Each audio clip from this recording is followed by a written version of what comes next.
Assalamualaikum warahmatullahi wabarakatuh. Kacer mania, kicau mania, dimanapun Anda berada, kita berjumpa kembali. Tentunya di channel YouTube ini.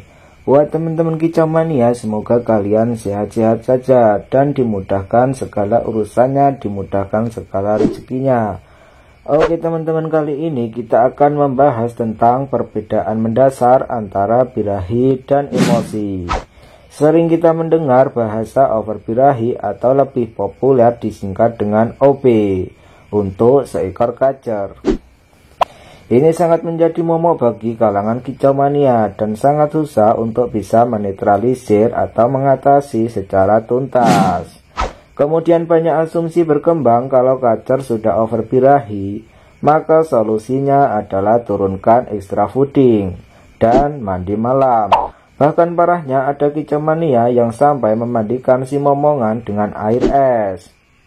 Wah, alhasil bisa dipastikan justru masalah tak kunjung beres. Pada dasarnya cara menurunkan birahi menurut versi saya tidak seperti itu.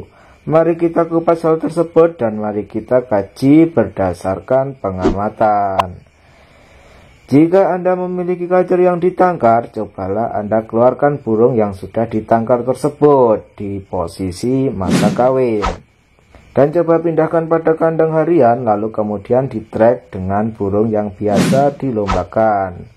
Jelas sesuai dengan pengamatan saya, si burung Anda yang barusan ditangkar pasti akan mengejar-ngejar, mengadu fisik, dan berakhir medes.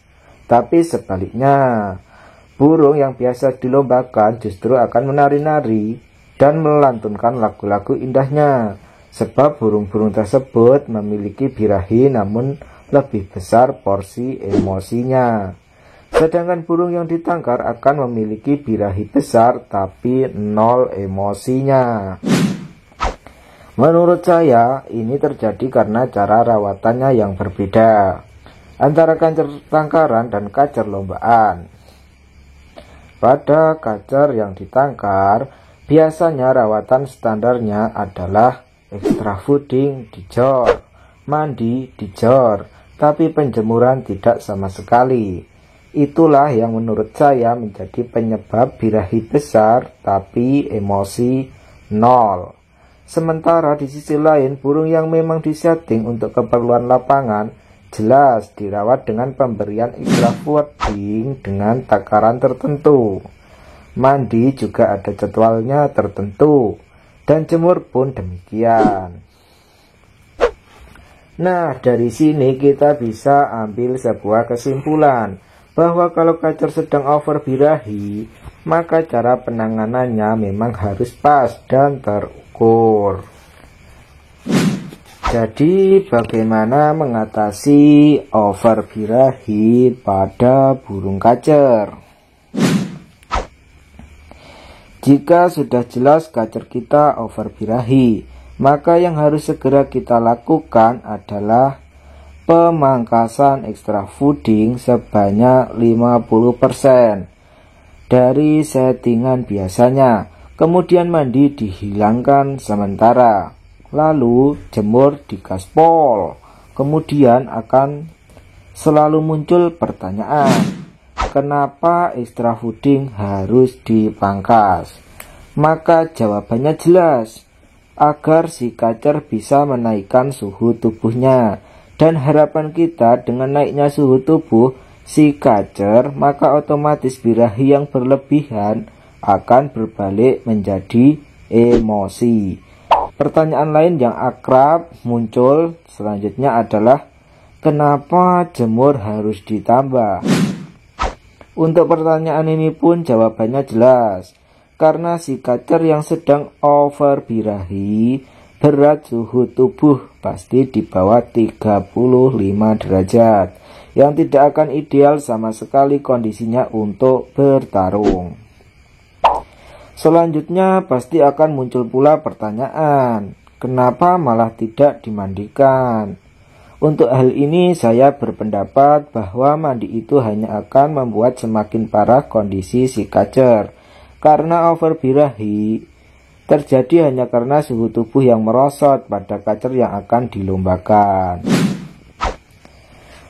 Lalu sekarang apa itu emosi? Dari uraian di atas jelas sudah kita bahas bahwa kacer untuk lomba dan kacer ditangkar berbeda cara rawatannya. Pada kacer yang ditangkar, dia yang dikejar adalah birahinya agar bisa membuahi betina. Sementara kacer buat lomba, yang dikejar bukan birahi, tapi emosinya. Pada dasarnya, kacer tercipta sebagai burung fighter atau burung petarung. Namun, ia memang tidak terlahir untuk dilombakan, karena pada alam liarnya, ia hanya beranak pinak dan mempertahankan teritorialnya. Sementara manusia menginginkan sang burung berperilaku sebagai petarung murni. Jelas pada titik ini harus ada bola liar yang harus dijinakkan. Atau dengan kata lain, ada hal lain yang harus kita sesuaikan dengan kebutuhan kita. Pecinta kacer yang ingin menjadikan ia real fighter atau petarung murni. Solusi membangkitkan jiwa fighter. Agar jiwa fighter murni pada kacer itu muncul, maka untuk mewujudkan hal tersebut kita harus menaikkan jiwa fighternya. Sementara jika kita ingin menaikkan jiwa fighternya, maka rumusannya jelas birahinya harus di bawah level dengan emosinya. Ini bisa kita lakukan dengan mengevaluasi dan memperhatikan pola rawatan kita sehari-hari. Semisal di keseharian kita aplikasikan extra fooding secara berlebih, pasti akibatnya akan over birahi. Apalagi diperparah dengan pemandian yang tidak sinkron, maka kondisi jelas bertambah parah. Jadi solusi berikan extra fooding dalam jumlah yang relatif sedikit dahulu. Contoh 3 pagi 3 sore. Cukup jangkrik saja dulu, jemur konsisten, dan full krodong agar emosi terbentuk. Terkait dengan pemandian, coba cukup mandikan seminggu sekali, kemudian bawa ke arena latihan dan amati kinerjanya. Intinya seperti ini. Kalau extra fooding diberikan dalam jumlah banyak, berarti penjemuran kudu tepat. Jika tidak tepat penjemurannya, pasti kacer akan mengalami over birahi. Karena kondisi birahi yang pada dasarnya harus dibawa emosi, justru melebihi emosi. Nah, Sobat Kicomania, itulah pembeda antara birahi dan emosi menurut pengamatan saya. Kacer diset untuk lomba, jika dikawinkan biasanya sulit untuk keluar anak. Begitu pula sebaliknya, kacer yang diset tangkaran biasanya sulit mengeluarkan emosinya. Itulah hal-hal mendasar terkait birahi dan emosi menurut sudut pandang saya, menurut versi saya. Semoga konten ini bermanfaat, semoga membantu sahabat Kicomania se-Indonesia. Salam bedes. Wabillahi taufiq wal hidayah. Wassalamualaikum warahmatullahi wabarakatuh.